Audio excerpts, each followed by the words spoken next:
Mi nombre es Clara, y soy una restauradora de arte. O, al menos lo era. Mi trabajo era devolver los muertos a la vida. No a las personas, claro, sino a sus imágenes. Con un hisopo empapado en solvente, yo retiraba décadas de barniz amarillento y suciedad, y revelaba el brillo en los ojos de una condesa que murió hace 300 años. Con un pincel fino como un cabello, rellenaba las grietas en el rostro de un comerciante del siglo XVIII, devolviéndole su dignidad. Pasaba mis días en silencio, en un diálogo mudo con fantasmas de tinta y óleo. Amaba mi trabajo. El problema es que mi trabajo no me amaba a mí. La verdad es que el mundo no tiene mucho espacio para una purista. Me negaba a trabajar con impresiones baratas, con copias de museo. Yo quería el lienzo original, la pincelada del maestro. Y ese tipo de trabajo es raro y mal pagado, la mayoría de las veces. Vivía en un apartamento minúsculo, con olor a trementina y a facturas vencidas. Mi pasión me estaba llevando a la quiebra. Estaba a 2 semanas de tener que vender mis herramientas, mis pinceles, mi alma, y conseguir un empleo en un café. Fue en ese exacto momento de desesperación que llegó el email. Era de una firma de reclutamiento de élite, una de esas de las que solo oyes hablar en las películas. La propuesta era, como mínimo, un sueño. Un contrato de 6 meses, con todo pagado, para ser la restauradora exclusiva de una colección privada. El sueldo era más de lo que yo había ganado en toda mi vida. Daba para pagar mis deudas, alquilar un estudio decente y vivir cómodamente por años. Ni siquiera dudé. Respondí en el mismo minuto. El proceso fue rápido y extrañamente impersonal. No hubo entrevista en video, solo un intercambio de emails donde confirmaron mis credenciales y mi portafolio.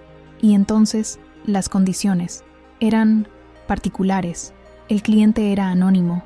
El contrato se refería a él solo como el coleccionista. La propiedad se encontraba en un lugar remoto y no revelado. Tendría que vivir allí, en una habitación de huéspedes, durante todo el contrato. La regla más extraña era sobre el horario de trabajo. Solo podía trabajar de noche, de las 10 de la noche a las 6 de la mañana. La galería, explicaron, tenía un sistema de control de luz y humedad que se optimizaba durante la noche. Durante el día, debía permanecer en mi habitación o en los jardines designados. Tenía prohibido explorar la casa. Y, la regla final, nunca me encontraría con el coleccionista. Toda la comunicación se haría a través de su asistente personal. Era bizarro, pero la imagen de mis facturas vencidas era más bizarra aún. Acepté. Una semana después, un auto de lujo, negro y con vidrios polarizados, se detuvo frente a mi edificio. El conductor, un hombre grande que no dijo una palabra, tomó mis maletas y me abrió la puerta. El viaje duró horas, subiendo por carreteras sinuosas y montañosas, hasta que la civilización desapareció. Llegamos a un portón de hierro forjado, inmenso, que se abrió a una propiedad que parecía un pedazo de la Europa antigua, trasplantado en medio de la nada. La mansión era una construcción de piedra oscura, con torres y tejados de pizarra, cubierta de hiedra. Parecía el castillo de un cuento de hadas sombrío. Me recibió en la puerta una mujer alta y delgada, con el pelo negro recogido en un moño tan apretado que parecía doloroso. Era la asistente. Se presentó como la señora Winter. Su voz era baja y sin emoción. Me mostró mi habitación, que era más lujosa que cualquier hotel en el que hubiera soñado alojarme. Después, me llevó a la galería, y cuando abrió las puertas dobles de roble, me quedé sin aliento. El lugar era inmenso. Las paredes estaban cubiertas de terciopelo carmesí, y la iluminación era perfecta, proveniente de focos en el techo que hacían brillar cada pintura. Y las pinturas, Dios mío, las pinturas eran decenas, todas retratos. La mayoría de lo que parecía ser el período barroco holandés y flamenco. Había obras que parecían ser de discípulos de Rembrandt, de Frans Hals. La calidad era de museo. Era la colección privada más impresionante que había visto. Su primera tarea será el retrato de un caballero, dijo la señora Winter, señalando una pintura en un caballete en el centro de la sala.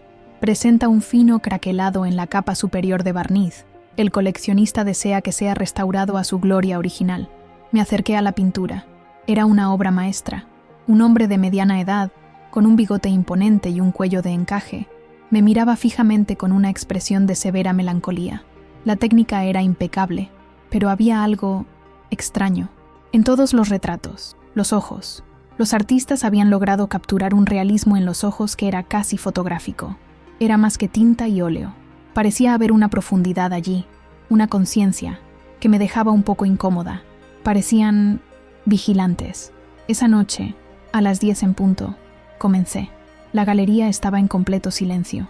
Era solo yo, el olor de mis solventes y los ojos de decenas de extraños muertos observándome desde las paredes. Me sentí como en casa. Me puse los audífonos, música clásica suave, y me perdí en el trabajo. El proceso de restauración es una meditación. Es un trabajo lento, milimétrico.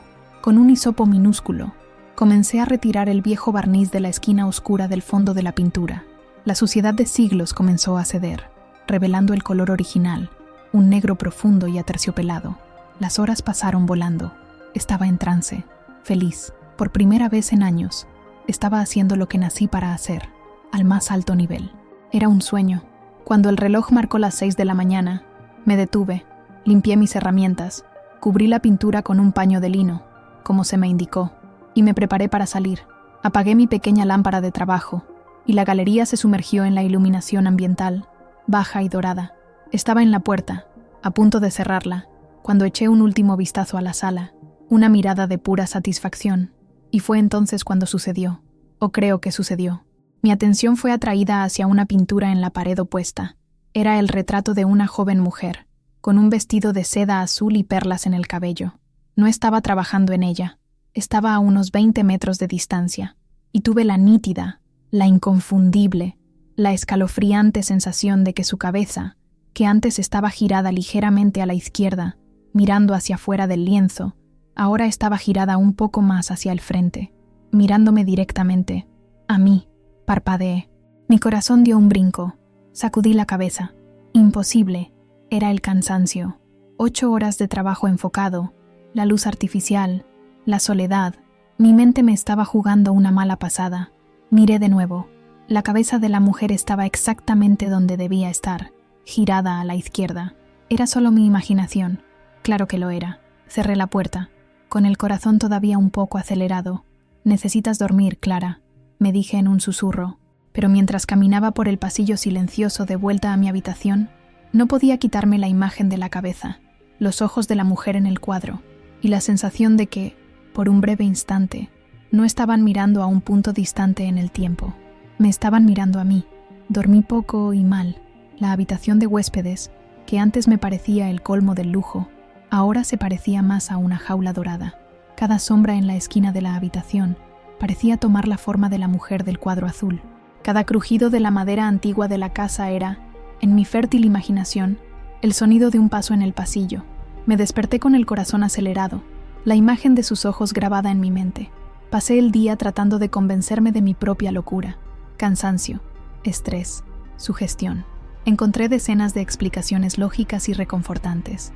Los restauradores de arte pasan tanto tiempo mirando una imagen que, a veces, el cerebro llena los vacíos, crea movimiento donde no existe. Es un fenómeno conocido. Sucede. Me repetí esto como un mantra, mientras tomaba un café fuerte, mirando el jardín perfectamente cuidado desde mi ventana. Un jardín silencioso e inmóvil. Un jardín seguro. Cuando llegó la noche y el reloj marcó las 10, respiré hondo y caminé hacia la galería. Me sentía como una niña con miedo a la oscuridad, forzándose a parecer valiente. Es solo tinta y lienzo, Clara, me decía a mí misma. Fantasmas de gente muerta hace mucho tiempo. No pueden hacerte daño. Las puertas de roble se abrieron con un leve crujido. La galería estaba como la había dejado, silenciosa, iluminada por esa luz dorada y cálida que parecía proyectar sombras largas y profundas. Mi primer acto, antes incluso de ir a mi caballete, fue caminar directamente hacia la pintura de la mujer de azul. Me paré frente a ella, con el corazón latiendo un poco más fuerte.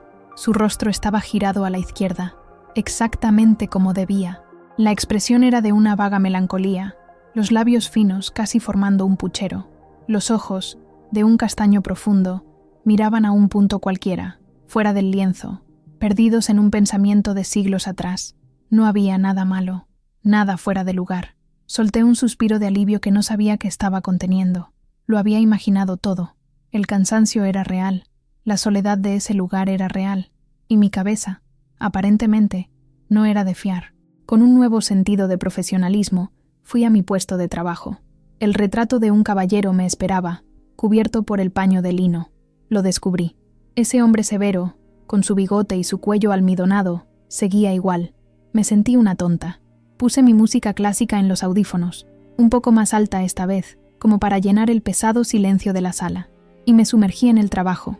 Preparé mi solución de limpieza, una mezcla que aprendí de mi antiguo maestro, lo suficientemente suave para no dañar la pintura, pero lo bastante fuerte para disolver la suciedad del tiempo. Con un hisopo de algodón enrollado en la punta de una varilla de madera, continué mi trabajo en la esquina superior izquierda del cuadro. Es un proceso mágico. Conforme pasaba el hisopo, en movimientos circulares y pacientes, el barniz amarillento y craquelado se disolvía, revelando los colores como eran el día en que el artista los aplicó. El negro del fondo se volvió más profundo, más rico. Las pinceladas sutiles que formaban la sombra del hombre se hicieron visibles. Estaba, literalmente, limpiando las ventanas del tiempo. Por 1 o 2 horas, todo fue paz. Estaba en mi elemento, la música en mis oídos, la concentración total en el centímetro cuadrado de lienzo frente a mí. El resto del mundo, con sus deudas y sus pinturas embrujadas, desapareció. Fue entonces cuando lo oí, o mejor dicho, lo sentí, a través de la música en mis audífonos, un sonido muy bajo, que no era parte de la sinfonía, un sonido que parecía un susurro, un roce, como el de un vestido de seda rozando el suelo de madera. Me quité los audífonos abruptamente. El silencio de la galería cayó sobre mí como una manta. Me congelé, todos mis sentidos en alerta. Esperé. Nada. Ningún sonido. Solo el zumbido casi inaudible del sistema de climatización. ¿Habría sido el viento afuera? ¿Un animal en los jardines? ¿O habría venido de la sala? Miré a mi alrededor. Las decenas de rostros en las paredes me miraban fijamente, inmóviles en su perfección atemporal.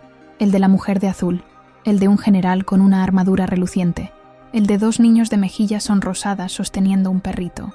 Todos quietos, todos muertos. «Es tu cabeza de nuevo, Clara», susurré. Me puse los audífonos de vuelta, pero dejé la música apagada. El silencio, por más aterrador que fuera, ahora parecía más seguro que ser tomada por sorpresa. Volví al trabajo, pero mi concentración estaba rota. Cada pequeño crujido de la madera de la mansión me hacía saltar. Me sentía observada, y la sensación no venía de cámaras de seguridad. Venía de las paredes, de la tinta, del óleo. Decidí tomar un descanso. Necesitaba un café. Me levanté y caminé hasta la pequeña cocineta que la señora Winter me había mostrado, un anexo de la galería con una máquina de café expreso. Mientras la máquina molía los granos con un ruido tranquilizadoramente normal, mi mirada paseó por la sala, y se detuvo en un cuadro en el que no me había fijado con mucha atención antes. Era un bodegón, un estilo diferente a los otros, más simple. Mostraba una mesa de madera con un jarrón de flores, un pan, algunas frutas y una copa de vino de plata. Una escena doméstica, pacífica. Estaba segura de que, la noche anterior, la copa de vino estaba llena de un vino tinto, oscuro, que reflejaba la luz de una ventana invisible. Lo recordaba porque había admirado la habilidad del artista para pintar el reflejo en el metal de la copa. Pero ahora la copa estaba vacía. No podía ser. Estaba confundida. Quizás era otra pintura. Quizás mi memoria me estaba fallando. Tomé mi celular. Desde el primer día, había tomado fotos generales de la galería para documentar mi trabajo, una práctica común en mi profesión. Busqué entre las fotos de la noche anterior y la encontré, la foto del bodegón. Hice zoom y se me heló la sangre. En la foto, clara como el día, la copa de plata estaba llena hasta el borde. Miré del celular a la pintura y de vuelta al celular. Llena, vacía, llena, vacía. No era cansancio, no era estrés, no era mi imaginación. Algo había cambiado en esa pintura. Algo imposible había sucedido. Con el corazón en la garganta, olvidé el café y volví corriendo a mi caballete. Miré el retrato de un caballero. Parecía el mismo, la misma expresión severa, los mismos ojos melancólicos. Pero lo era. Me acerqué. Su expresión no parecía un poco menos melancólica y un poco más irritada, como si estuviera impaciente con mi demora, con mi incompetencia para limpiarlo lo suficientemente rápido. Sacudí la cabeza. No, esto ya era demasiado. Estaba proyectando, estaba viendo cosas. La copa de vino, ok, eso era inexplicable. Pero, ¿la expresión de un hombre? Eso era subjetivo. Era mi propia ansiedad reflejándose en la tinta. Necesitaba controlarme. Necesitaba terminar la noche. Tomé mis herramientas de nuevo, con la mano un poco temblorosa. Intenté concentrarme, pero ahora, el trabajo que antes era una meditación, se había convertido en una tortura. Cada pincelada parecía un acto de profanación. Ya no estaba limpiando una obra de arte. Estaba hurgando en algo que debía dejarse en paz. El silencio ya no estaba vacío. Era un silencio expectante. Un silencio que esperaba a que me diera la vuelta. Las horas se arrastraron. Finalmente, el reloj marcó las 6 de la mañana. Nunca me sentí tan aliviada de dejar de trabajar. Guardé mis cosas con una prisa que rozaba la negligencia. Cubrí al caballero impaciente con su paño. Solo quería salir de allí, salir a la luz del sol, al mundo real. Estaba guardando un frasco de solvente en mi maletín, que estaba en el suelo, al lado del caballete. Me agaché para tomarlo, y sin querer, el frasco se me resbaló de la mano y rodó debajo del caballete. «Maldición», murmuré.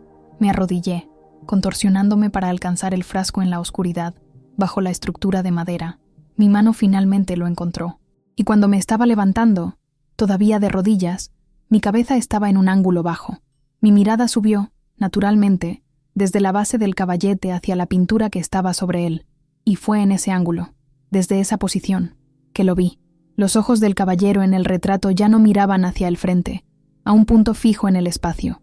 Estaban girados hacia abajo, inequívoca y directamente hacia abajo. Me estaban mirando, mirándome a mí, arrodillada en el suelo. No era una ilusión, no era un truco de luz. La pupila, el brillo de la córnea, la dirección de la mirada, todo estaba enfocado en mí. Había inteligencia allí, había conciencia y había desprecio. Un grito quedó atrapado en mi garganta. Me arrastré hacia atrás, tumbando el maletín, el sonido retumbando en la galería silenciosa. Me puse de pie, tambaleándome, con la mirada fija en la pintura, y tan rápido como sucedió, sus ojos volvieron a la posición original, mirando al frente, severo, melancólico, inmóvil. Pero yo lo había visto, sabía lo que había visto, y el terror que me invadió fue diferente a todo lo que había sentido. No era el miedo a un fantasma o a un ladrón, era el miedo a lo imposible, el miedo a que las leyes fundamentales del universo, las leyes que dicen que la tinta en un lienzo no se mueve, no eran válidas en ese lugar, no era mi imaginación, y, de alguna manera, supe, con una certeza que heló mi alma, ellos sabían que yo estaba allí. La luz del día nunca me pareció tan preciosa. Después de esa segunda noche, después de lo que vi, el sol no era solo luz, era un santuario. Pasé el día entero en mi habitación, con las cortinas abiertas, dejando que la luz inundara cada rincón, como si pudiera quemar las imágenes de la noche anterior de mi retina. Pero no sirvió de nada. Cada vez que cerraba los ojos, veía el rostro del caballero en la pintura. Veía sus ojos moviéndose hacia abajo, mirándome con esa inteligencia fría y antigua. No pegué ojo. ¿Cómo podría? El sueño parecía una puerta al mismo terror. Me senté en el borde de la cama, abrazando mis propias rodillas, y por primera vez consideré seriamente la idea de huir, hacer mis maletas, caminar por la carretera sin fin y probar suerte. Pero la realidad era un ancla pesada.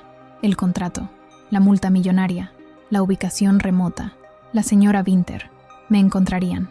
¿Y qué me harían? La pregunta era más aterradora que cualquier pintura. No había escapatoria. Al menos, no todavía.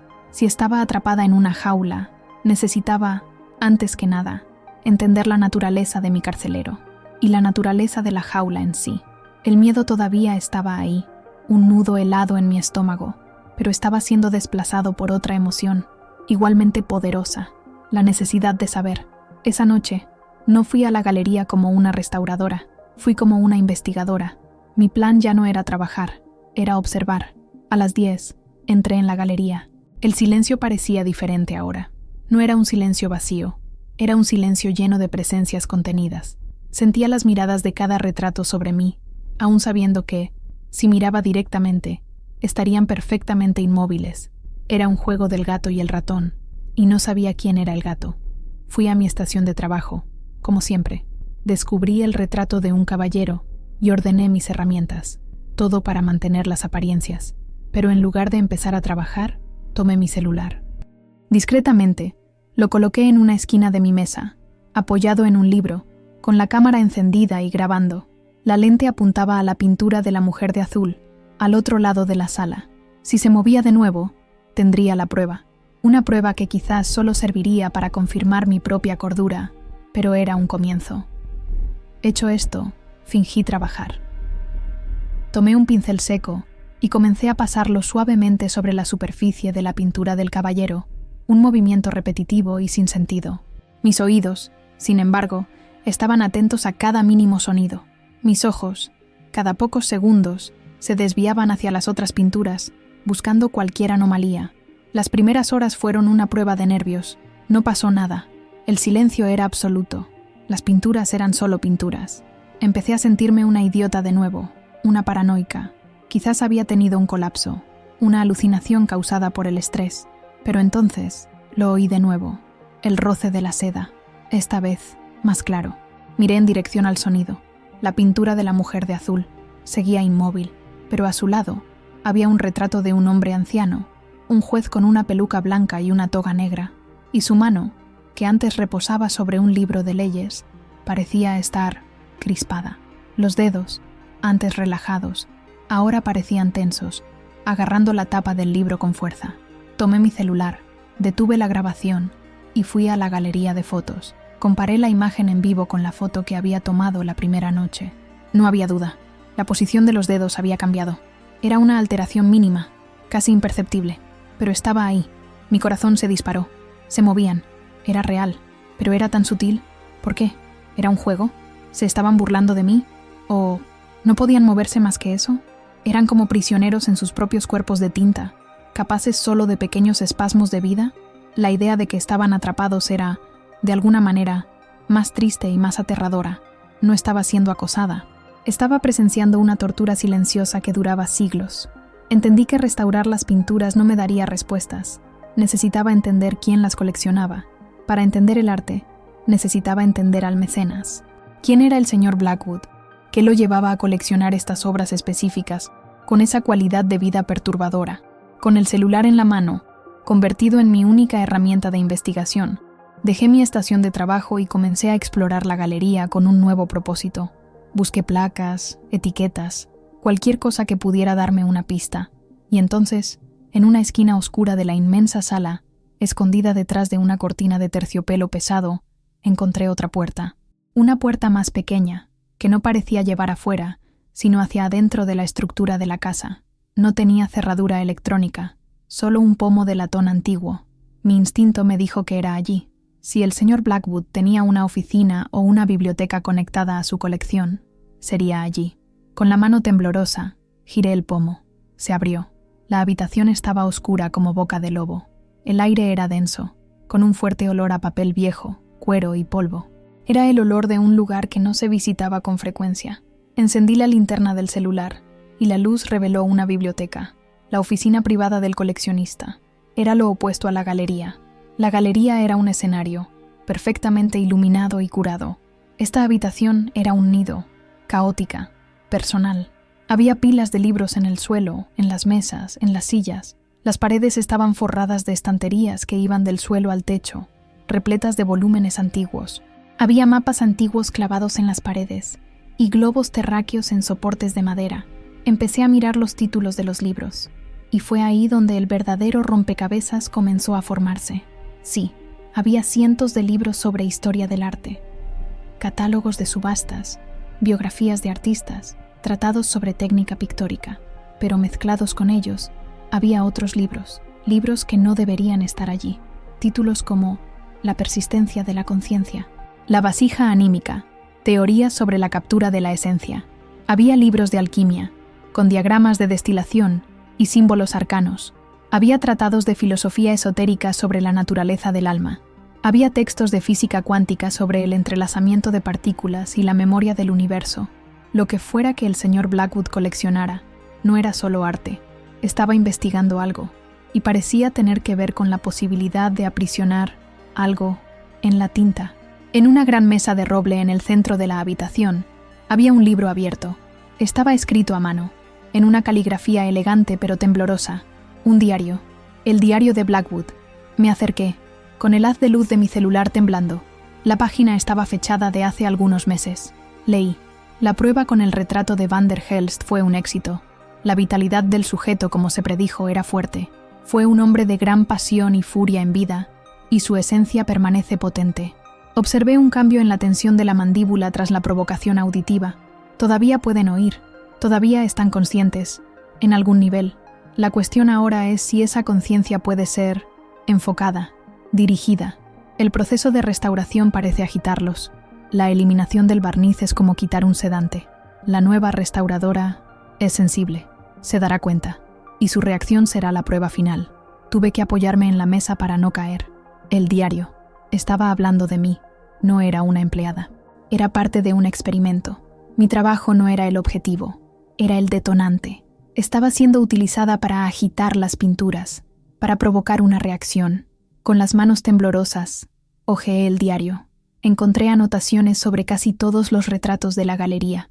No se refería a ellos por el título de la obra, sino por el nombre del sujeto. La joven de voz continúa melancólica. El general parece agitado hoy. Los trataba como especímenes, como mascotas. La verdad era enfermiza, monstruosa. El señor Blackwood no coleccionaba pinturas, coleccionaba personas, o sus ecos, atrapados para siempre en la prisión dorada de un marco.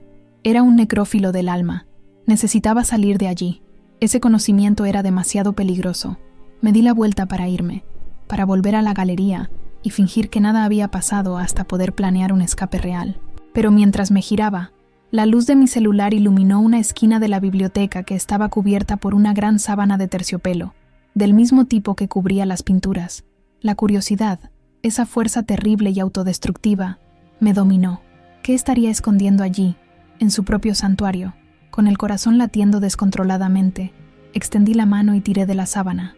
Debajo había otro caballete, y sobre él una pintura moderna.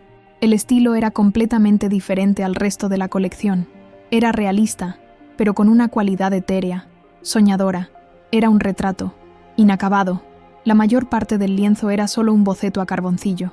Los hombros, el cuello, el cabello. Pero el rostro estaba casi completo. Pinceladas delicadas de óleo, construyendo la piel, los labios, la nariz. Un rostro que conocía muy bien, porque lo veía todas las mañanas en el espejo. Era yo, era un retrato mío. El artista había capturado la curva de mi ceja, el pequeño lunar cerca de mi labio, y la expresión era de un miedo silencioso, de una sorpresa aterrorizada. La misma expresión que, estaba segura, tenía en mi propio rostro en ese preciso momento. El trabajo era una obra maestra, y estaba en proceso. No quería que restaurara las almas de los otros, quería la mía. El tiempo se detuvo. El aire en la biblioteca se enrareció, difícil de respirar. Ante mí, en el caballete, estaba mi propio rostro, inmortalizado en óleo, la expresión de terror capturada con una precisión que solo un maestro podría alcanzar. Un maestro que, de alguna forma, había visto mi alma. Las palabras resonaban en mi cabeza, una sentencia de muerte disfrazada de obra de arte. No quería que restaurara las almas de los otros, quería la mía. El primer instinto fue un impulso eléctrico de negación. No, es un error, una coincidencia. Es el retrato de otra persona, una mujer que se parece a mí, una doble de un siglo pasado. Pero sabía que era mentira. El lunar cerca de mi labio, la forma exacta en que mi cabello cae sobre la frente, el color de mis ojos, era yo.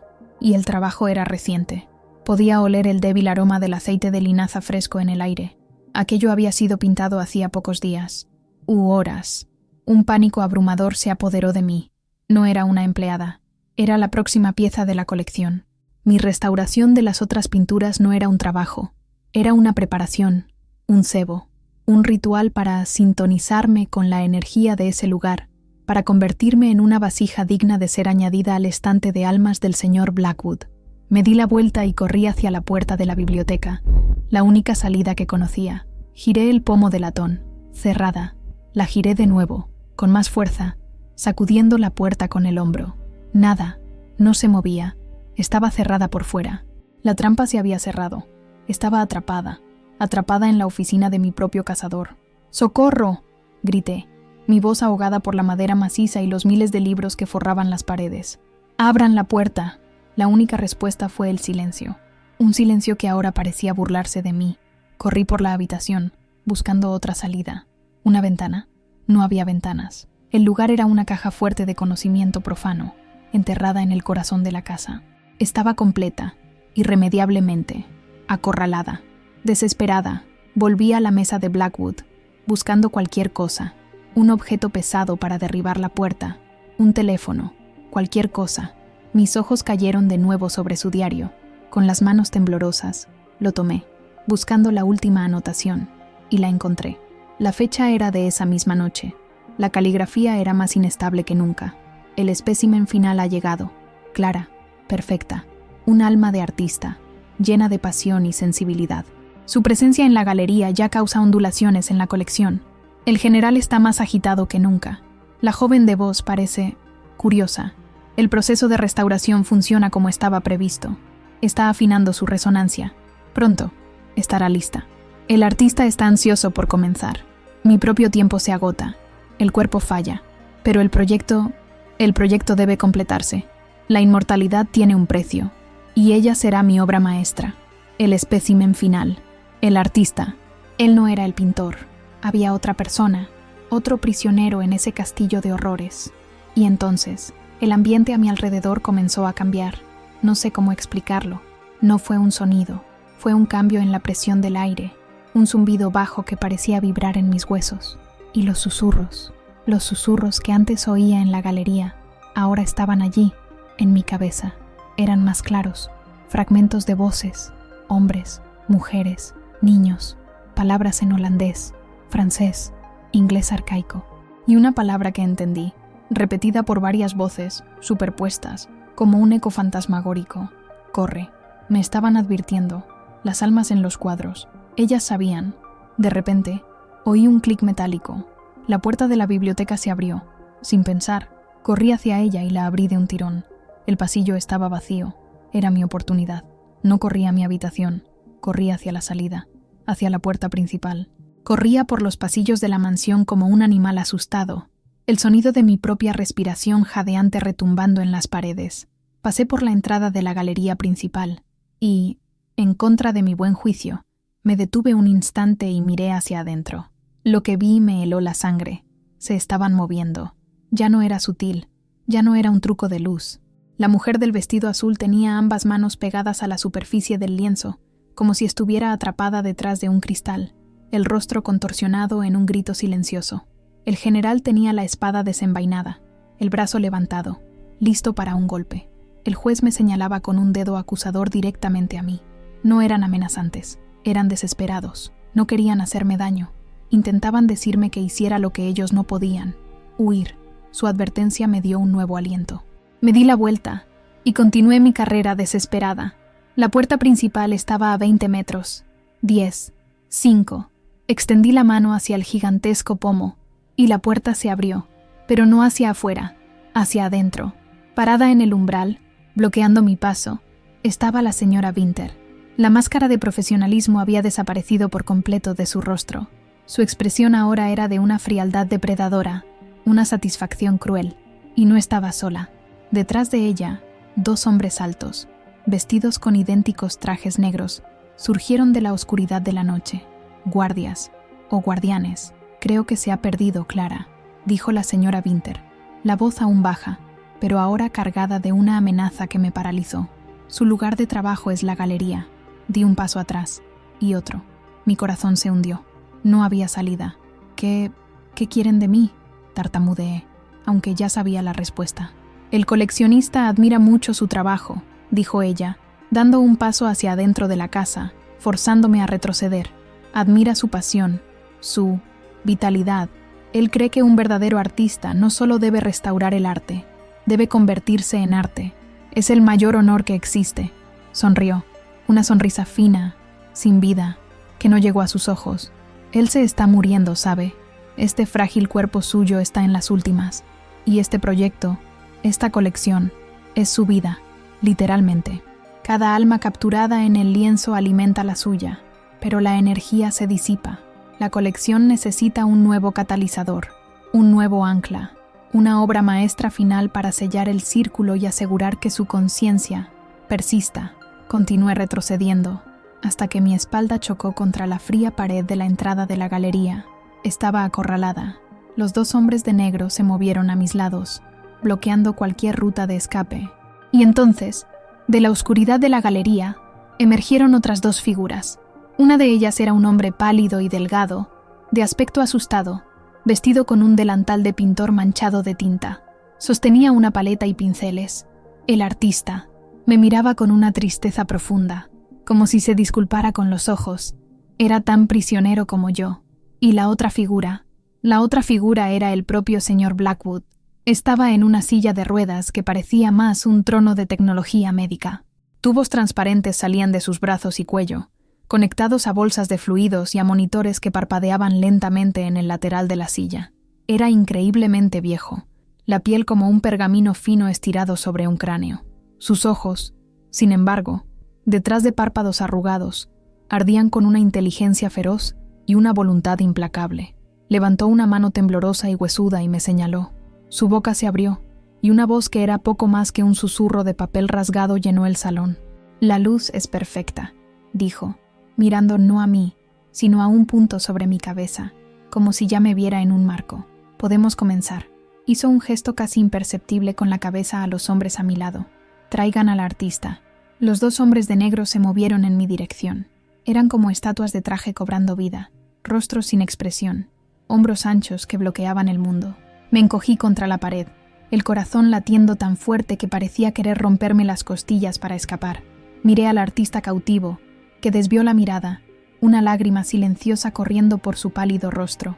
Miré a la señora Winter, cuyo rostro era una máscara de triunfo frío, y miré al señor Blackwood, una figura decrépita en su silla trono, los ojos ardiendo con un hambre antigua.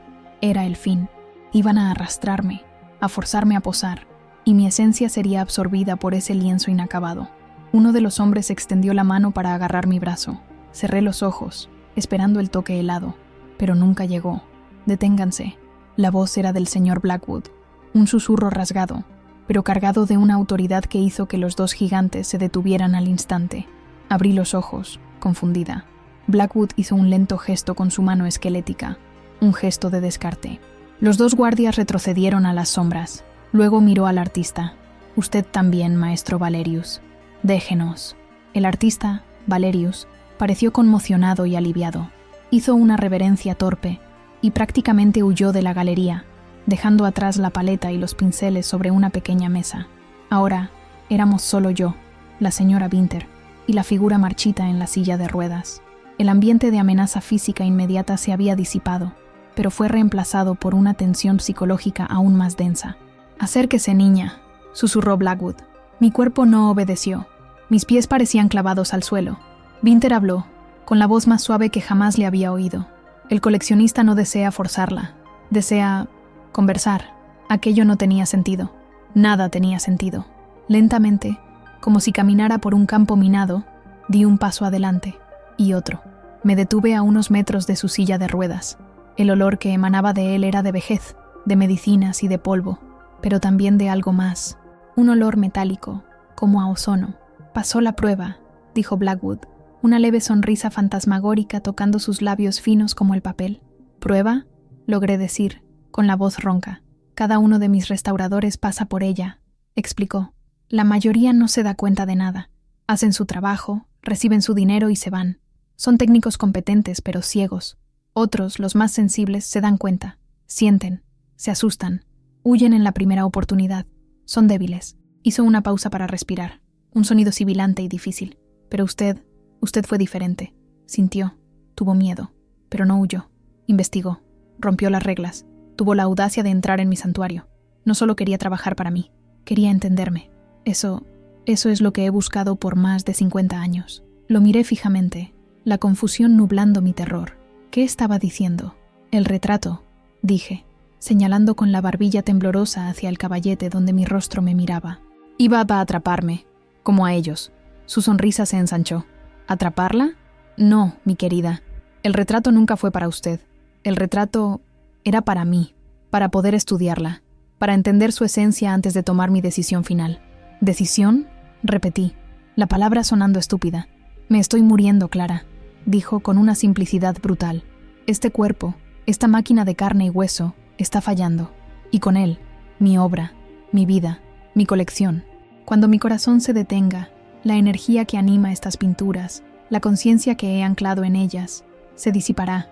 No morirán. Les pasará algo peor. Dormirán. Un sueño sin sueños. Un limbo gris por toda la eternidad. Un museo de almas en coma. Miró a su alrededor, a los rostros en las paredes, y por primera vez vi una emoción en sus ojos que no era hambre o poder. Era afecto, un afecto posesivo, enfermizo, pero afecto. Son mi familia, mi posteridad, y no puedo abandonarlos, continuó. Por décadas he buscado un heredero, no de sangre, sino de espíritu. Alguien que no solo posea la colección, sino que la comprenda, que la sienta como yo la siento. Alguien con su sensibilidad, con su coraje. El mundo pareció inclinarse bajo mis pies. El giro de la trama, la revelación, no era que yo iba a morir. Era algo infinitamente más complejo y terrible.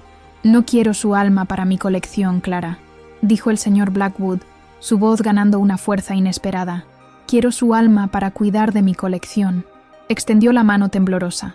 La señora Winter prontamente colocó un pesado documento con una cubierta de cuero en su mano.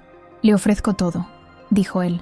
Esta casa, la tecnología, la fortuna que la sustenta y la más sagrada de las responsabilidades. Le ofrezco el cargo de coleccionista. La guardiana será la heredera de todo, con una única condición, que preserve la vida que existe en estas paredes, que los cuide, que los agite, como usted hizo, que no los deje dormir. Me quedé en silencio, en shock. La oferta era tan monumental, tan absurda, que mi cerebro se negaba a aceptarla como real. Yo, la restauradora en quiebra, heredera de un imperio de almas cautivas. ¿Y cuál es la alternativa?, pregunté, con la mente dando vueltas. La alternativa es su libertad, respondió. Si se niega, la señora Winter la acompañará a la puerta. Una cantidad de dinero que la hará rica para el resto de su vida será depositada en su cuenta. Será libre de irse, con el recuerdo de todo lo que vio. No le haré daño, pero tendrá que vivir sabiendo que, con mi muerte, que no está lejos, cada una de estas almas se apagará para siempre, por su culpa. Era una elección imposible, una trampa moral perfecta. Miré el rostro de la mujer de azul. Su grito silencioso ahora parecía una súplica. Miré al general, su espada levantada ya no como amenaza, sino quizás como una petición de ayuda. Ya no era la víctima. Me había convertido, de repente, en su única esperanza. Negarse significaba condenarlos a un olvido eterno. Significaba paz para mí, pero el fin para ellos. Aceptar significaba convertirme como él, una carcelera, una guardiana de una prisión de oro y tinta. Significaba dedicar mi vida a un secreto monstruoso, a una existencia solitaria, atormentada por susurros y sombras, pero también significaba que no estarían solos. Me dolía la cabeza. Caminé lentamente por la galería, el sonido de mis propios pasos resonando en el pesado silencio. Ya no miraba las pinturas como obras de arte, ni como monstruos. Las miraba como personas atrapadas, asustadas, cuya única conexión con la existencia dependía de la decisión de una completa extraña. Me detuve frente a mi propio retrato inacabado. Miré a esa mujer en el lienzo, con el miedo en los ojos. Era la Clara que había entrado en esa casa. Una mujer asustada, pensando en sí misma, en su supervivencia. Pero la mujer que estaba allí ahora, mirando el cuadro, era diferente. Esa pesadilla la había cambiado. Me di la vuelta, no hacia Blackwood, sino hacia la pintura de la mujer de azul, la primera que se había movido, la primera que me había llamado a ese misterio. Me acerqué a ella, ignorando la presencia de Blackwood y Winter. Levanté la mano y con una delicadeza que normalmente reservaba para mi trabajo más sensible, toqué la superficie del lienzo. El óleo estaba frío y liso bajo la punta de mis dedos. Casi podía sentir la vibración de la vida contenida allí dentro. ¿Qué?, pregunté, mi voz baja, hablando más con la mujer del cuadro que con el hombre en la silla de ruedas. ¿Qué les pasa a ellos si acepto? Mi barbilla temblaba, pero mantuve mi mirada fija en la de la mujer de azul en la pintura. Ya no estaba hablando con el hombre moribundo frente a mí, sino con las almas atrapadas a mi alrededor. Mi pregunta, ¿qué les pasa a ellos si acepto?, flotó en el aire de la galería, cargada con el peso de siglos de silencio. El señor Blackwood respiró hondo, un sonido rasgado y difícil. «Viven», susurró. «No como vivimos nosotros, claro. Viven en un bucle de recuerdos, emociones, sensaciones, la esencia de lo que fueron, destilada y preservada. Su papel, como coleccionista, sería el de una deidad menor. Los mantendría vivos con su atención, su energía, sería su sol, y ocasionalmente traería un nuevo amigo al vecindario, para que no estuvieran tan solos. Un nuevo amigo. Era la forma más poética y enfermiza que había oído para una nueva alma aprisionada. «¿Y si...?» dije, la voz aún baja. «¿Y si quisiera hacer más que solo mantenerlos aquí? Si quisiera...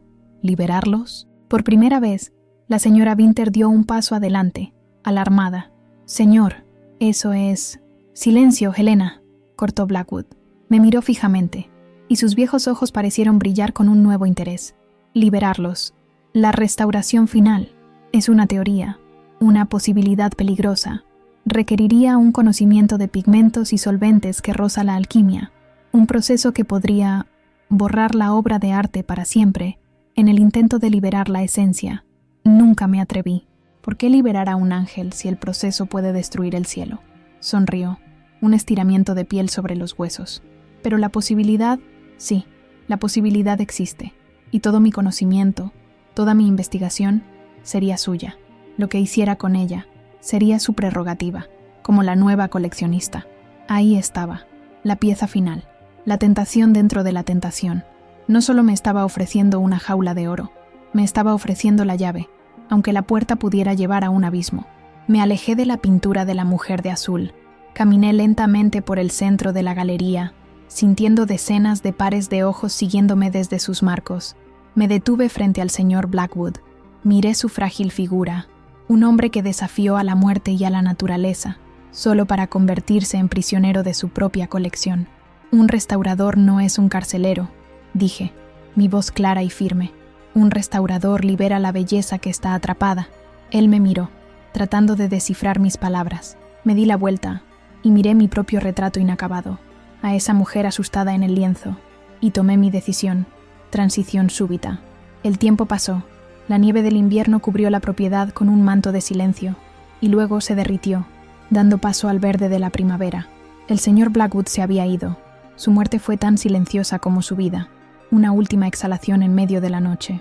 La señora Winter, fiel hasta el final, partió a la mañana siguiente, dejando atrás solo un sobre la mesa de la biblioteca. Dentro de él, todos los documentos, todas las contraseñas, todas las llaves del imperio, y una única nota. Ahora es suyo. Y yo me quedé. La casa ya no parecía una prisión, parecía un monasterio, un lugar de silencio, estudio y propósito. Pasé los meses siguientes sumergida en los diarios de Blackwood, en sus libros de alquimia y ciencia.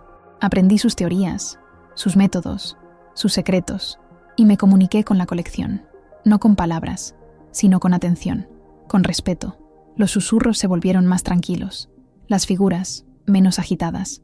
Estaban esperando. Hoy, un año después de la noche que lo cambió todo, estoy en la galería. Está impecable.